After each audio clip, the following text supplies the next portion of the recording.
Ah, the subject matter of the day was trust and forgiveness. Is that right? Whoa. Healthy.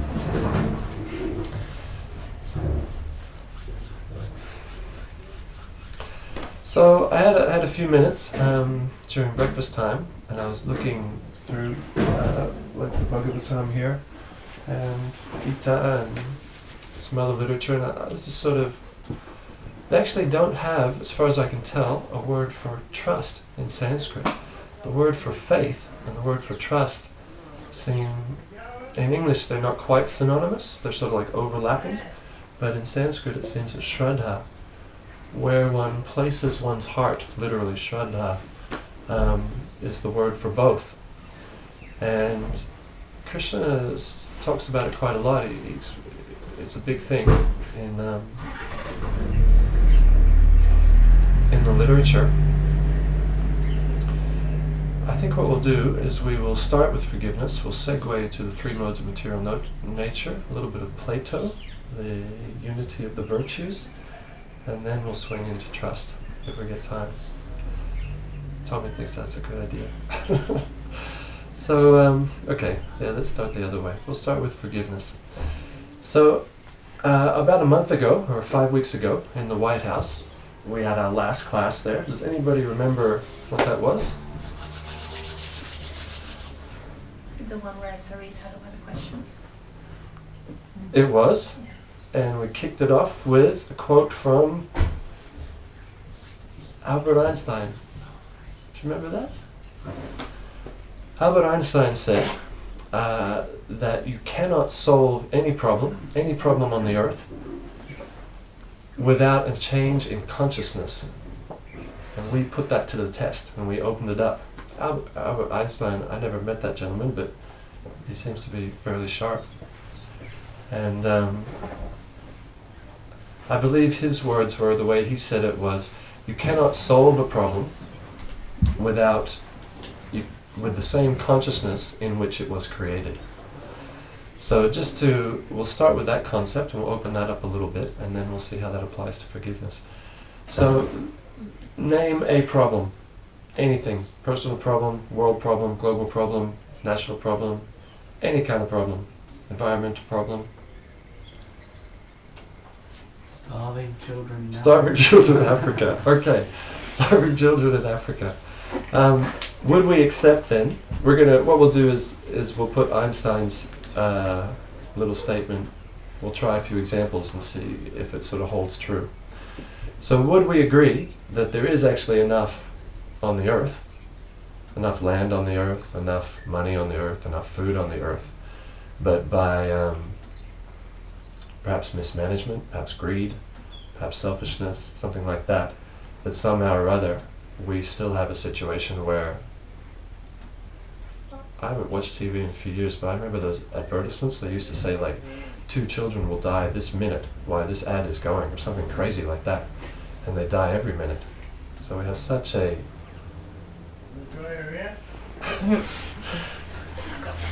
Thank you. We have such a problem, just as one little problem. Would we agree that we could solve that? Is that solvable on the earth? Is there enough food, or is it just that there actually absolutely is not enough land or food on the earth, and therefore it's just impossible? It must be that a couple of people every minute will die of starvation. What's the answer? Is enough. Is enough. They feed the animal with the food where they could feed Like that. They feed on Seven corn and people, different grains yeah. to cows, and then even Socrates made that argument, actually. And same deal. If you eat animals, the amount of food that you could have eaten, that you had to feed to the animals, and then you eat the animals, apart from the ethical problem of killing sentient creatures, is very inefficient. Anyway, so Einstein means to make the point that it's a consciousness problem, it's a spiritual problem, it's a problem like greed, like selfishness, like hoarding, like miserliness, like fear, that actually is the problem. It's not actually a problem with the earth or a problem with something else. It's a spiritual problem. Spiritual problem. Name something else. Anything.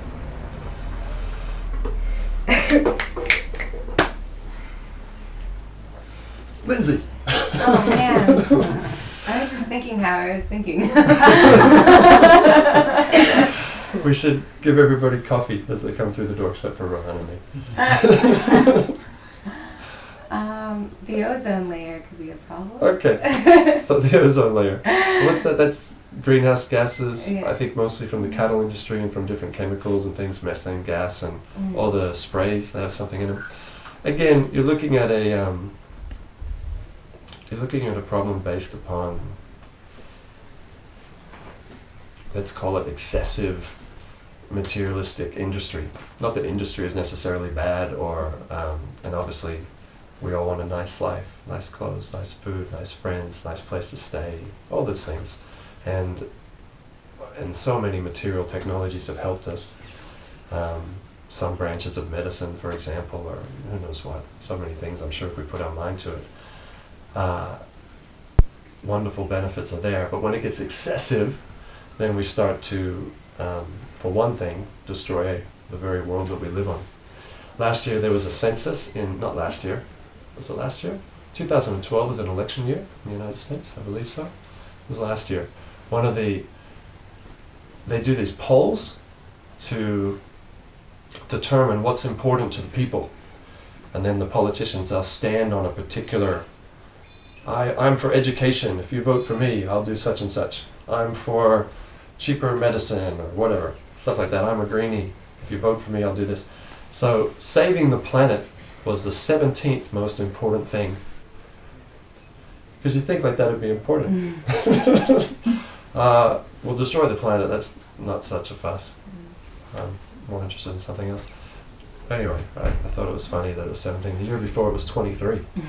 23rd most important thing is to not actually destroy the place where we live.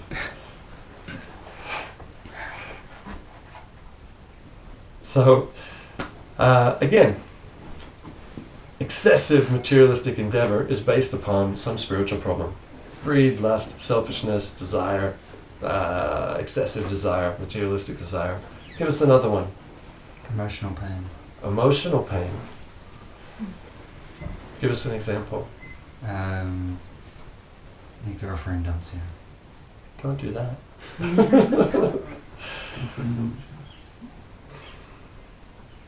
Sometimes there may be some, you probably want to look at an individual thing, because who knows all the complexities and individual relationships, and so many things might be there. But just taking it on its surface in a possible way. It may be that the relationship was entered into with what you, Rohan, can do for me. A selfish mood. And then when you start providing that, or there becomes some break in that, I'm out of here. Or maybe when I'm with you, I get a certain amount of prestige, but this other guy over here, he likes me and I'll be even more prestigious. You have a certain amount of money, but he has more money. And you can trace it often. These are just examples. There may be other cases that are not like that. But there's plenty of reasons why we damage our relationships based upon selfishness. Based upon, you're not giving to me, I'm out of here. You're not giving to me, you're not serving me, you're not giving me what I want. All right, is that enough? Should we test out Einstein's theory anymore? Or are we happy with that? So an adjustment in consciousness, and Krishna talks about the same thing. Krishna puts it in terms of the three modes of material nature. In ancient Greece, Socrates, Plato, Hesiod, Homer, like that, they talk about this. Who here is an artist? Nina's an artist. Tommy's an artist. Honey. Honey's an artist. Just like these beautiful horses. There are three colors that make up all the other colors. What are they? Blue, yellow, and magenta. And magenta. Cool. Blue, yellow, and It's magenta. I'm okay with magenta. It surprised me as well. So usually they say blue, red, and yellow. or magenta. I like that. I'm great. sure they eat I put magenta in the printer today. It's true. Yeah, yeah. Great. So I say it's magenta. And magenta's the red, is it? Yeah. Okay. So blue, magenta, and yellow. And if you mix those, and you have white and black, the sort of absence of color and all color, you get anything. You get all the others. Just like that, from the ancient world's perspective, whether it's pagan Europe, Northern Europe, South America, ancient Greco-Roman culture, ancient Chinese culture, I don't know about Japanese, and certainly South Asian culture, Indian culture, you have this understanding that there's three levels of energy that pervade everything that we do. And that one eats in Sanskrit, sattvagun, rajagun, or tamagun, yellow, red, or blue, yellow, magenta, or blue. Or according to Plato, they call it gold, silver, and iron. The golden nature, the silver nature, the iron nature. So when we converse in those ways. When we give charity in those ways. When we work in one of those three ways. When we have relationships, some relationships are very self-destructive, full of anger and madness and encouraging each other in things that hurt us. That is tamasic. Some are based upon endless material desires. We are just going to be go-getters to the max. We're going to help each other. We're ambitious. Ambitious in a material sense. It's passion. It's red. It's magenta. And the qualities of people in there, they're like powerful, passionate, full of energy, dynamism, ambition, material desire, excessive material desire. They tend to be the businessmen and the politicians of the world, the high energy go-getter types. But there's even a higher type, the sattvic type, peaceful, focused on the good of others, focused on spirituality, focused on wisdom. Socrates was asked, I'm not sure if it's a fictitious story by Plato. I was reading it last night. It's in, I can't remember, it might be the Symposium by by Plato. They were asked, all these different people were asked, what is the highest type of love? Lusty love, romantic love, eros is the word in Greek. And all these different people answered this, that, this, that, this, that. And then Socrates said the love and the romance of the highest wisdom. To love wisdom, that is the highest love. Anyway, I'm not necessarily saying that's the truth or not. That was Socrates' answer. He's a clever fellow. So, sattvic, you're peaceful, you're happy, you're tranquil, you're focused on the good of everyone. You see primarily in the world the unity. Passionate tamasic people, it's all madness, it's all self-destructive. I hurt you, I hurt myself, I hurt everybody, I'm crazy, I'm mad, I'm angry, I'm insane, more or less, dark. Passionate people, they're highly active, and they get a mixture of happiness and distress. And they're a little bit tortured because they have such strong material desires, so they're always on the go, always chasing something. And they tend to be a little self-centered because of so much material desire, forcing them in the heart to do this, to do that. And sattvic people, like Rohan, they're focused on the good of others. They're peaceful, they're happy, they're wiser. Krishna talks about this a lot in Bhagavad Gita. The whole 14th chapter is just about Rohan. I mean, the three modes of material nature. You okay if I'm playing with you? So, Just to clear out the terms, because we Yeah. mix them a bit. yeah, Sattvic is mode of goodness, yeah, Rajasic mode of passion, Tamasic mode of ignorance. yeah, Right? yeah. Mm. And we can analyze our lives by these three qualities. And passionate people will feel comfortable with passionate people, and sattvic people will feel comfortable with sattvic people. Krishna recommends sattvicness in all ways. That is the platform by which you can be so happy and so peaceful, and your desires are a bit emancipated. Your selfish desires are not pushing on you so much that it's driving you to addictions and to behavior that you know in your best intelligence is not the best. You get some peace, you get some liberation, you get some happy, peaceful life, and from there, from that platform, you can engage in the yoga process if you want to practice spirituality. That's Krishna's recommendation, and also Rupa Goswami, famous Renaissance gentleman in India. Okay, so why are we talking about this if we're talking about forgiveness? Plato talks about the unity of the virtues, and these ideas, Plato's unity of the virtues, which is a perennial philosophical concept that comes in and out of Western culture for the last 2,500 years, and the three modes of material nature, they are related. Because when you eat in goodness, let's say, all other sorts of good energy starts to come. And when you eat tamasically, all negative energy starts to come. Or if you have relationships that are very sattvic, if you surround yourself in a sattvic place with sattvic people, with sattvic food, if you breathe in a sattvic way, if you deal with your body in a sattvic way, there's a unifying principle there. Virtue, we know what this word is. Plato said, all the gold on the earth and under the earth is not enough to purchase the greatest wealth, virtue. Virtue means forgiveness, tolerance, kindness, mercy, truthfulness, loyalty, Gratitude. gratitude. All these are virtues, and vices would be self-destruction, inappropriate anger, madness, addictions that you know are not serving you or anybody else, they're pulling you down, all dark things. And what to speak of even worse, like murder and rape and criminal activity and all that kind of stuff. So vices, virtues. There's a unity here. There's like an energy platform. When you act in a negative spirit, in a dark spirit, it will pull all your energy down.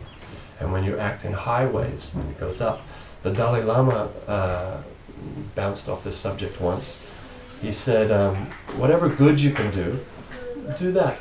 Even if you can't do all the good things, whatever good you can do that. And whatever bad you can avoid it.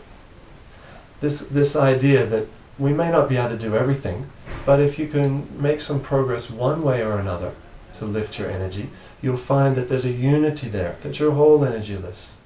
If you can eat a bit healthier, you'll find everything goes up. If you can rise early in the morning, do a little spiritual practice on some tradition or another, you'll find everything goes up. It all supports each other. It's an actual sort of vibrational level, you might say, in kind of New Age lingo. Is that okay? So forgiveness is possible on the platform of Sattva Gun. And it is sometimes possible in Rajagun and more or less never possible in Tamagun. That is why we connected all those ideas.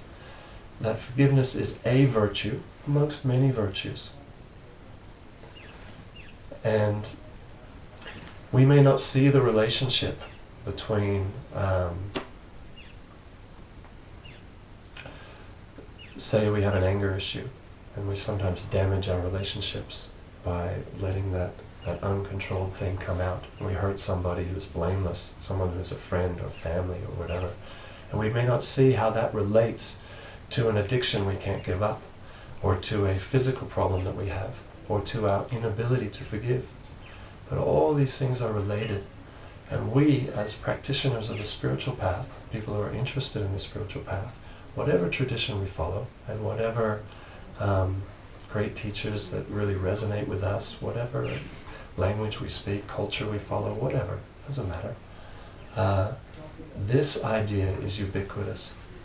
This idea, to cultivate virtue, to lift ourselves up into a healthy, happy, peaceful life, from which you're so happy and you're so healthy and you're having such a good time that you are free to love everybody else and to care for everybody else. And then that doubles up your happiness. And you just end up rolling in happiness. It's a nice life, happy life. So this is the idea. All right, now speaking just specifically about forgiveness. There is a philosophical concept which is not common in the West. It is very common in the East.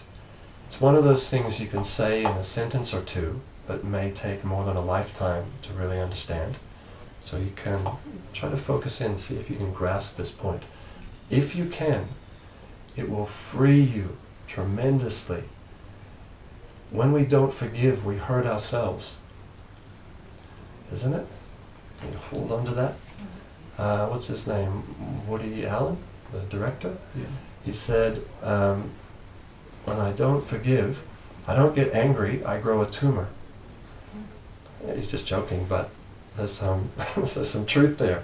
When we don't forgive, or in Ayurveda, they talk about an undigested negative emotion, and you hold it in, and you may even forget about it, but it sits in there in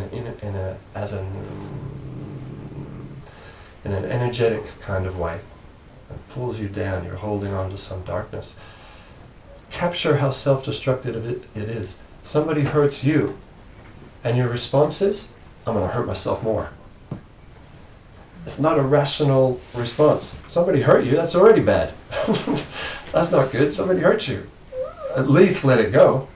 And it only hurt you for a minute. But now they hurt me, now I'm going to hold on to it for the rest of my life. I'm going to hurt myself more and get all toxic and poisonous. Somebody hurts me, my response is, I'll hurt myself more. Not a good response, not rational, tamasic. Self-destruction is always tamasic, dark. Here's the idea.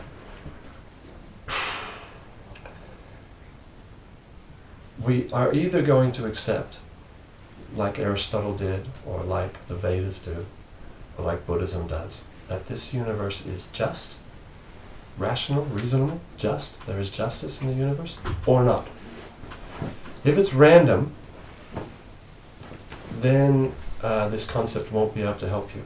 If it's actually random, like you can be the nicest, best, sweetest person and just get tortured for the rest of your life or die. You know, terrible things can happen to good people. If that's the truth,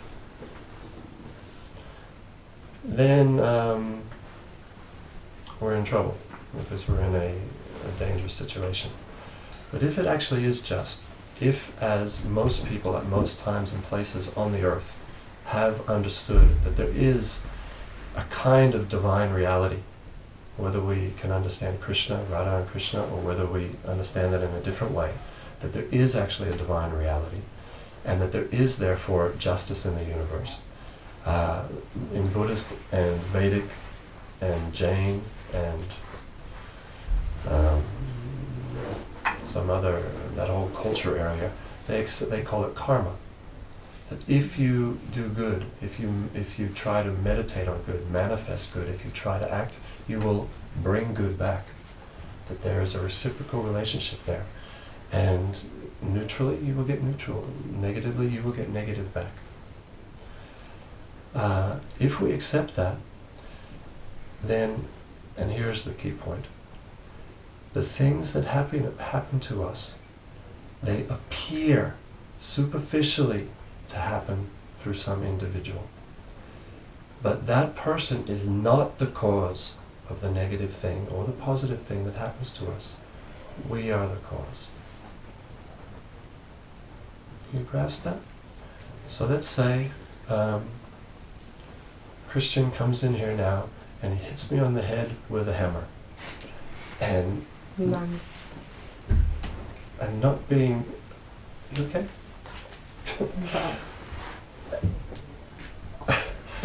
Do I see that? I hope he doesn't do that.